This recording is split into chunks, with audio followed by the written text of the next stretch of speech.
Assalamualaikum warahmatullahi wabarakatuh. Di sini saya akan menyampaikan fungsi paralegal dalam pemeriksaan kasasi, peninjauan kembali, dan eksekusi putusan. Apa upaya hukum kasasi? Upaya hukum kasasi terhadap putusan pengadilan tingkat banding atau tingkat terakhir dari semua lingkungan peradilan dilakukan oleh Mahkamah Agung pasal 244 KUHP JO pasal 30 Undang-Undang Nomor 5 Tahun 2024 tentang Mahkamah Agung. Permintaan kasasi harus dilakukan dalam tenggang waktu 14 hari pasal 245 KUHP. Mahkamah Agung memeriksakan kasasi karena 1. Tidak berwenang atau melampaui batas wewenang. 2. Salah menerapkan hukum atau melanggar hukum yang berlaku. 3. Lalai memenuhi syarat yang diwajibkan oleh peraturan perundang-undangan yang mengancam kelalaian itu dengan batalnya putusan yang bersangkutan. Pasal 30 Undang-Undang Nomor 5 Tahun 2024 tentang Mahkamah Agung. Berikutnya, upaya hukum kasasi. Namun terhadap putusan bebas tidak dapat dimintakan kasasi. Pasal 244 KUHP. Dalam pemeriksaan kasasi, wajib membuat serta menyerahkan memori kasasi dalam waktu 14 hari. Setelah mengajukan permohonan, pasal 248 ayat 1 KUHP, apabila tidak punya advokat dan tidak mengerti hukum, dapat dibantu oleh paralegal.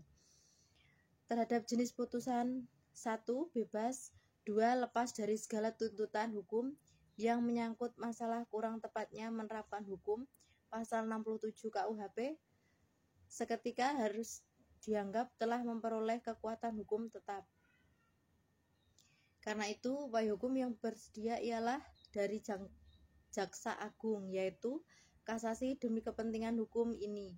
Tidak boleh merugikan pihak yang berkepentingan. Pasal 259 ayat 2 KUHP.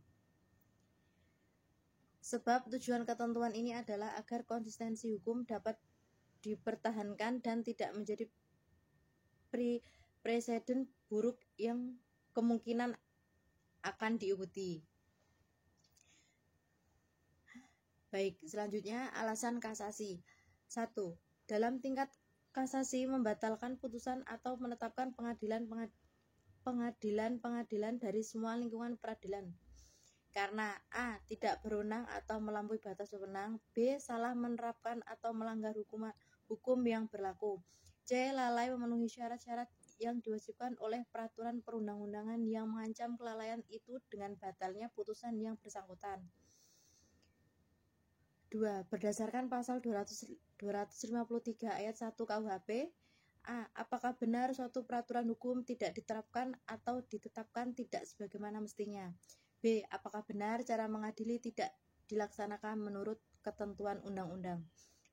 C. Apakah benar pengadilan telah melampaui batas wewenangnya? Putusan hakim kasasi penting. 1. Menciptakan hukum. 2.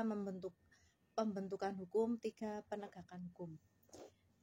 Berikut yang dapat saya sampaikan. Assalamualaikum warahmatullahi wabarakatuh.